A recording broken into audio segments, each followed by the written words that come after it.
छात्रों सुप्रभातम। कक्षा 9 विषय संस्कृत पंचमः पाठः सूक्तिमौक्तिकम यानी सूक्तिमौक्तम। सूक्ति माने होता है अच्छे वचन रूपी, मौक्तिका माने मोती, अच्छे वचनों की मोती, अच्छे वचन रूपी मोती।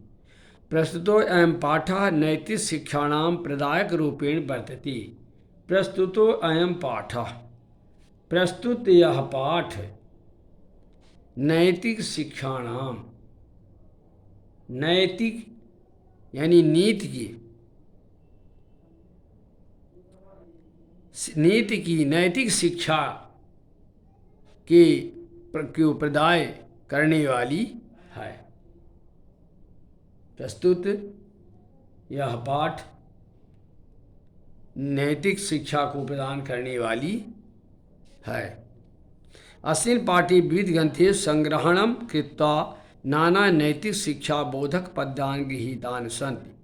अस्मिन् पाठे, इस पाठ में, विविध ग्रंथेभ्यः अनेक ग्रंथों के द्वारा संग्रहणं कृत्वा संग्रहण करके, संग्रहित करके नाना नैतिक शिक्षा बोधक पद्यानि गृहीतानि सन्ति। नाना माने अनेक प्रकार के नैतिक शिक्षा को संबोधित करने वाले पद्यानि माने पद्य, गृहीतानि सन्ति माने ग्रहण किए गए हैं, लिए गए हैं।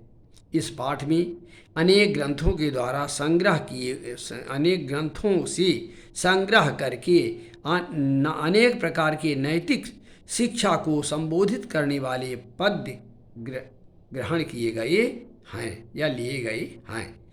अत्र सदाचरणस्य महिमा प्रियवाण्या आवश्यकता परोपकारणं स्वभावः गुणार्जनस्य प्रेरणा मित्रतायाः स्वरूपं श्रेष्ठांगति प्रशंसा तथा च संगति प्रभावः इत्यादीनां विषयाणां निरूपणम् अस्ति। अत्र यहाँ इस पाठ में क्या कहते हैं? इस पाठ में सदाचरण, सदाचार की महिमा, प्रियवाण्या, प्रियवाणी की आवश्यकता, परोपकारणं स्वभावः, परोपकारियों का स्वभाव, गुणार्जन करने की प्रेरणा, मित्रतायाः माने मित्रता का स्वरूप माने स्वरूप, श्रेष्ठ संगति और श्रेष्ठ संगति, सज्जनों की संगति की प्रशंसा, सज्जनों की संगत से होने वाली शोभा की प्रशंसा, तथा च संगति का और संगति का प्रभाव, सत्संगत की महिमा, प्रभाव इत्यादि के विषय में वर्णन किया गया है, यानी इत्यादि विषयों का वर्णन किया गया है। यहाँ सदाचार की महिमा, प्रियवाणी की आवश्यकता, परोपकारियों का स्वभाव, गुणी जनों से प्रेरणा मिलना, मित्रता का स्वरूप, अच्छी संगत की प्रशंसा और अच्छी संगत के प्रभाव इत्यादि विषयों का वर्णन किया गया है या प्रतिपादन किया गया है। संस्कृत साहित्ये नीति ग्रंथानां समृद्धा परंपरा दृश्यते। संस्कृत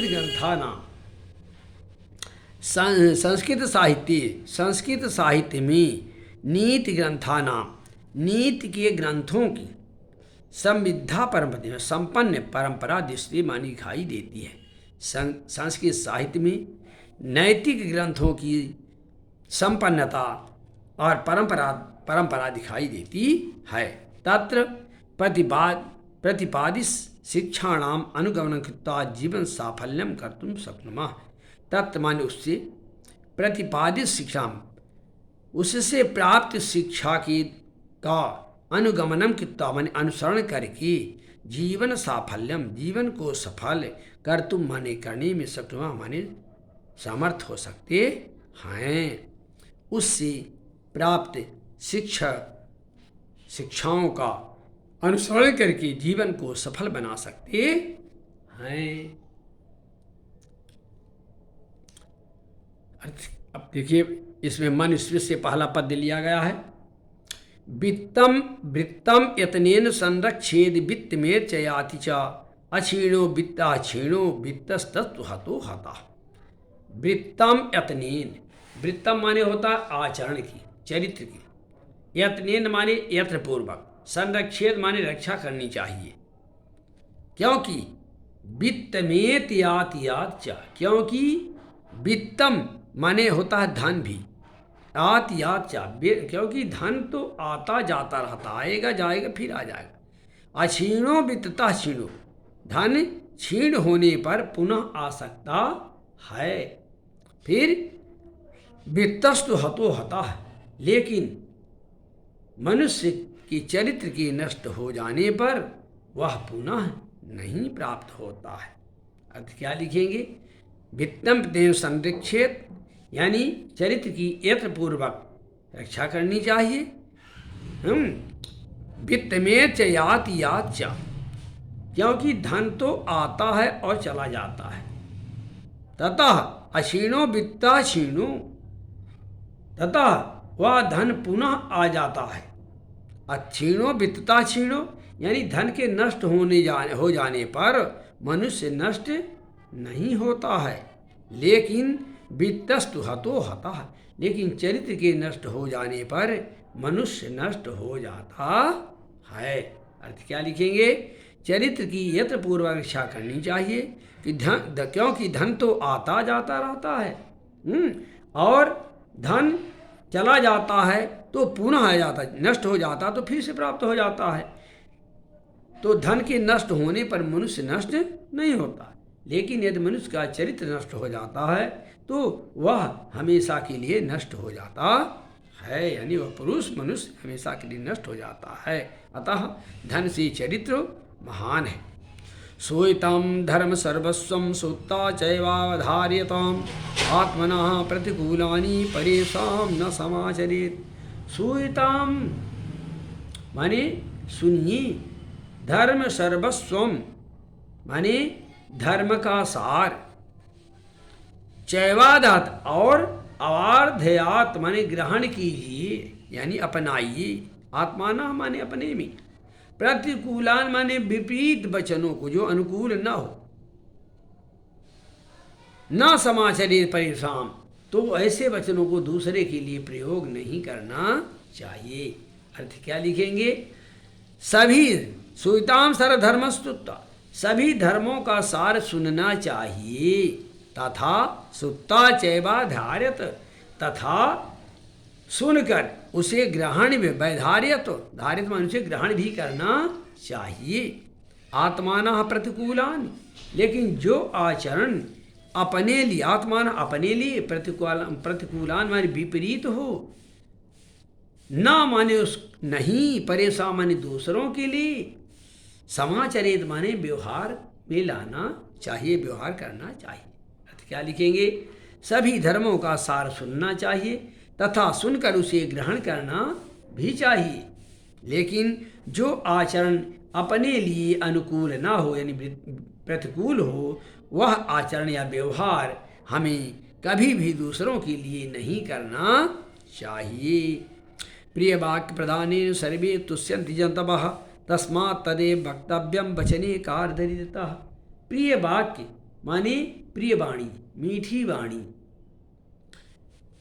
प्रदानेन माने प्रदान करने से, बोलने से। सर्वे माने सभी, जंतवा माने प्राणी, तुष्यन्ति माने प्रसन्न होते हैं।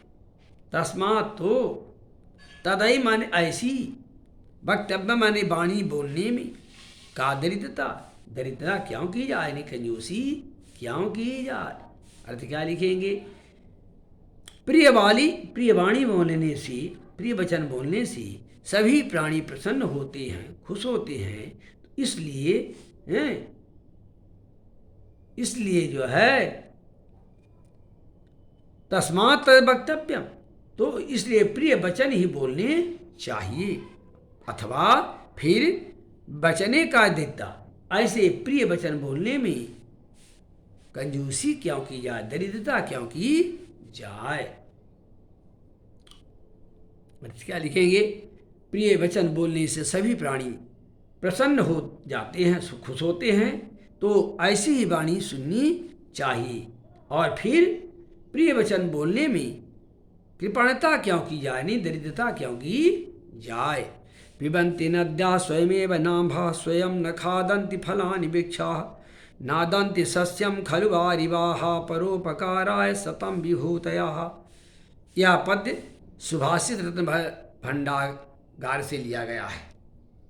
अब पिबंती माने पीती हैं, नद्या माने नदियाँ, स्वयं माने स्वयं ही, खुद ही, नाम्भा माने जल, न माने नहीं, स्वयं न खादंती और स्वयं माने खुद, न खादत में नहीं खाते हैं, फलान माने फलों को, वृक्षा माने पेड़, नदंती सस्यम और खलु बारिवाह, खल माने निश्चित ही, बारिवाह माने बादल, सस्यम माने फसल को, न दंत माने नहीं खाते हैं, नहीं खाते हैं, परोपकाराय सताम विभूतयः, यानी सज्जनों का स्वभाव परोपकाराय, परोपकार के लिए होती हैं। सब विभूतियाँ माने संपत्तियाँ, परोपकारा माने परोपकार की होती, सदा माने सज्जनों की, तथा सज्जनों की संपत्ति परोपकार के लिए होती हैं। अर्थ क्या लिखेंगे? नदियाँ पिबन्ति नद्या स्वयं नम्भा, नदियाँ स्वयं अपने जल को कभी नहीं पीती हैं। स्वयं यानी नदियाँ कभी भी अपना जल स्वयं नहीं पीती हैं। स्वयं न खादन्ति फलानि वृक्षा, और वृक्ष भी अपने फलों को स्वयं कभी भी नहीं खाते हैं। नदन्ति सस्यम खलु वारिवाह, खलु माने निश्चित ही, वारिवाह ने बादल, सस्यम माने स्वयं फसल को, अनाज आदि को, नानंद माने कभी नहीं खाते हैं, तथा बादल भी स्वयं फसल अनाज आदि को नहीं खाते हैं। परोपकाराय सताम विभूतयः, इसी तरह सताम माने सज्जनों की, विभूति यानी संपत्तियाँ, परोपकाराय माने दूसरों की भलाई के लिए होती हैं।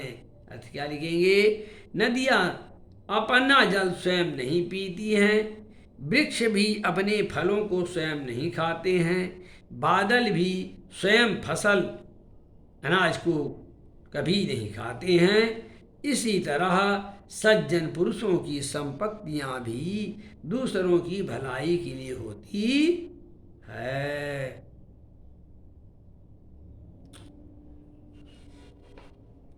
अगला है गुणेष्वेभिः कर्तव्यः प्रयत्नः कृतः सदा गुणयुक्तो दरिद्रोऽपि निःस्वैरैर्गुणैः समः। गुणेष्वेष माने गुणों के लिए ही, गुणों में ही,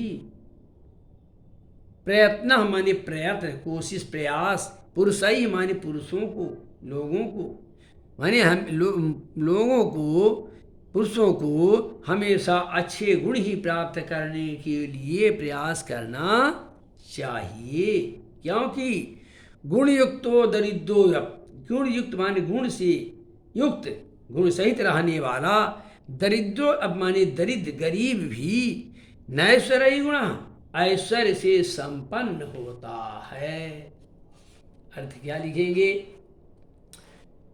मनुष्यों को हमेशा अच्छे गुणों को प्राप्त करने का ही प्रयत्न करना चाहिए, क्योंकि गुणवान व्यक्ति दरिद्र, गुणवान दरिद्र व्यक्ति यानी गुणवान गरीब व्यक्ति भी गुणहीन व्यक्ति से युक्तो माने गुण युक्तो, दरिद्रो माने गुणवान गरीब व्यक्ति भी नैश्वर्ये गुणे समः, गुणहीन व्यक्ति से श्रेष्ठ होता है।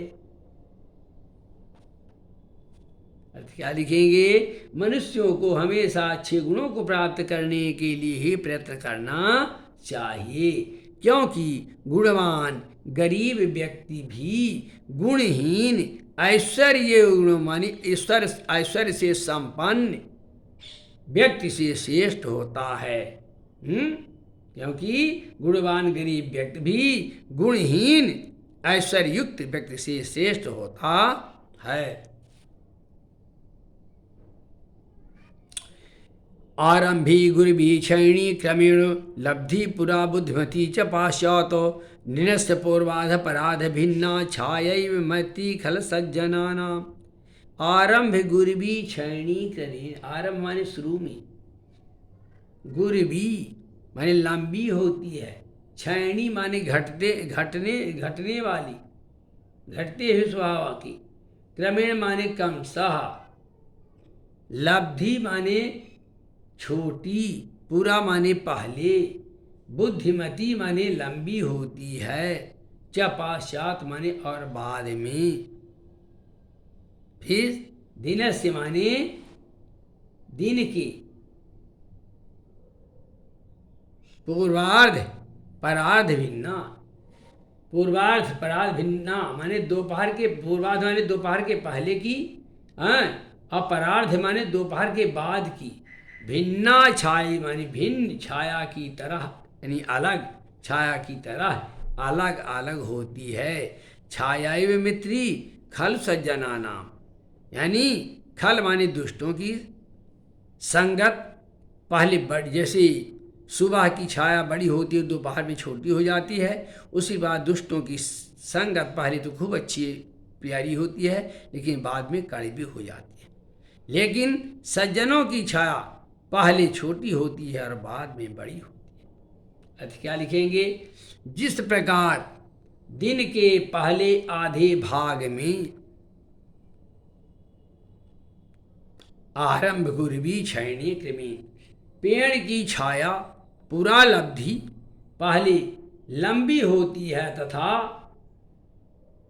क्रमेण माने क्रमशः धीरे धीरे लब्धि होकर, कम होकर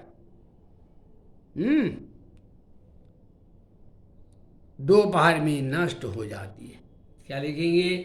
जिस प्रकार दिन के पहले आधे भाग में पेड़ की छाया लंबी और धीरे धीरे कम होकर दोपहर तक में नष्ट हो जाती है, यानी खत्म हो जाती है, उसी प्रकार दुष्ट व्यक्ति की मित्रता भी पूर्वार्ध की छाया के समान पहले तो लंबी गहरी होती है तथा बाद में धीरे धीरे नष्ट हो जाती है, समाप्त हो जाती है। लेकिन सज्जनों की मित्रता अपराध की छाया में शुरू में छोटी तथा बाद में धीरे धीरे होकर गहरी लंबी होती है। क्या लिखेंगे? जिस प्रकार दिन के पहले आधे भाग में पेड़ की छाया लंबी और धीरे धीरे कम होकर दोपहर में समाप्त हो जाती है, उसी प्रकार दुष्ट व्यक्ति की मित्रता भी दिन में पूर्वार्ध की छाया के समान नहीं, शुरू में पहले अच्छी होती है, गहरी होती है, तथा बाद में धीरे धीरे नष्ट हो जाती है।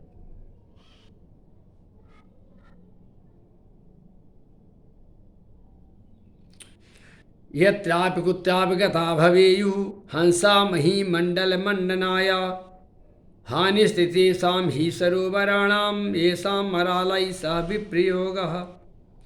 यत्रापि, कुत्रापि माने जहाँ कहीं भी, गता माने गए हुए, हंसा भवेयुः माने आप गए हुए, हंसा माने हंस, मही मंडल मंडलाय,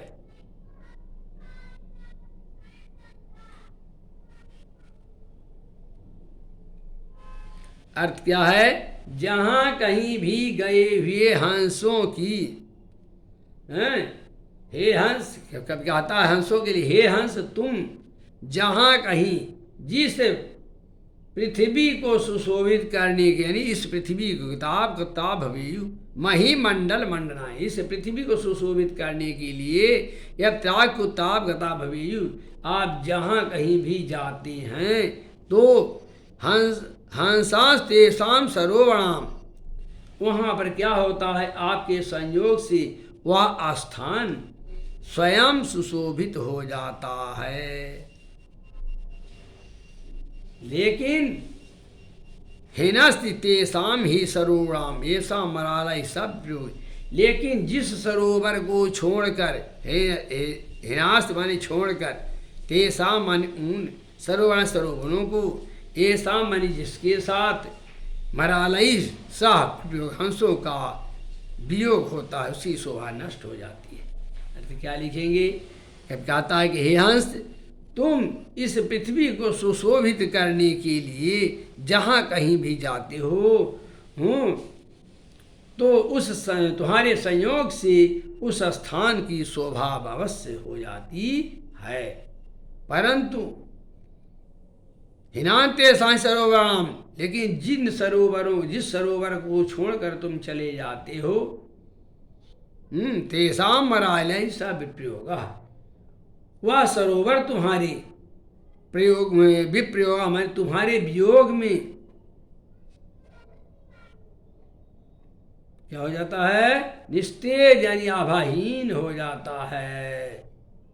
अर्थात जिस स्थान पर तुम जाओगे वह सरोवर तुम्हारे, जिस स्थान से तुम जाओगे जिस सरोवर से, वह सरोवर तुम्हारे वियोग में निष्पाण अर्थात आभाहीन हो जाएगा या हो जाता है। अर्थ क्या लिखेंगे? हे हंस, तुम इस पृथ्वी पर यानी पृथ्वी को सुशोभित करने के लिए जहाँ कहीं भी जाओगे तो वह स्थान तुम्हारे संयोग से अवश्य ही सुशोभित हो जाएगा। लेकिन जिस सरोवर को छोड़कर तुम उस स्थान पर जाओगे तो वह सरोवर तुम्हारे वियोग में निष्प्राण हो जाता है, प्राणहीन हो जाता है। गुणा गुणज्ञेश गुणा भवन्ति तेन गुणम पाप भवन्ति दोषा। गुणा गुणज्ञेश गुणा भवन्ति ते निर्गुणम प्राप भवन्ति दोषा। अस्वादतोया प्रवहन्ति नद्या समुद्रमासाद भवन्ति पेयः। गुणा गुणज्ञेश गुणी गुणवान व्यक्ति, गुणज्ञेश माने गुणजनों के, गुणा माने गुणों से, गुणा भवन्ति और अधिक गुणवान हो जाता है। अर्थ क्या लिखेंगे? गुणवान व्यक्ति गुणी लोगों की संगत में रहने से और अधिक गुणवान बन जाता है। लेकिन ते निर्गुणम प्राप्त भवत दोषा, परंतु यही गुण वही व्यक्ति यदि गुण निर्गुणम प्राप्त, यदि निर्गुण व्यक्ति के दोषों में मिल करके क्या होता है? भवन्ति दोषा, उसमें दोष आ जाते हैं। क्या लिखे? परंतु वे ही गुण निर्गुण व्यक्ति के दोषों से मिल करके, वही गुणवान व्यक्ति निर्गुणी यानी मूर्खों की संगत करके स्वयं मूर्ख बन जाता है। कैसे? असाध्य तोया प्रवहन्ति नद्या समुद्र भाषात भवत पेय, क्योंकि जिस प्रकार से आस्वाद तोया माने स्वादिष्ट जल वाली, नद्या माने नदियाँ, प्रवहन्ति माने बहती ही, समुद्र मासाद माने समुद्र में आकर मिल जाती हैं और भावंत पेय और अपेय हो जाती हैं, यानी न पीने योग्य उनका जल हो जाता है। क्या कहते हैं कि गुणवान व्यक्ति गुणी व्यक्तियों की संगत में आने से उनके गुणों को प्राप्त करके और गुणवान हो जाता है। लेकिन वही गुणवान व्यक्ति मूर्खों की संगत में रहने से मूर्ख बन जाता है। जिस प्रकार से पीने योग्य नदियों का जल समुद्र में पहुंचकर न पीने योग्य हो जाता है, यानी खारा हो जाता है। जब नदियों का जल समुद्र में पहुंच जाता है तो वह खारा हो जाता है, अपेय यानी न पीने योग्य हो जाता है। और वही जल जब तक नदियों में रहता है तो स्वादिष्ट रहता है, पीने योग्य रहता है। इति पाठः, छात्रों इस पाठ को पढ़िए, अर्थ को दोहराइए, लिखिए और प्रश्नोत्तरों को याद कीजिए। इसके पूर्व में जो पाठ पढ़ाए गए हैं उन सब की कॉपी कंप्लीट करके कॉपी दिखाइए, चेक कराइए। इति पाठः।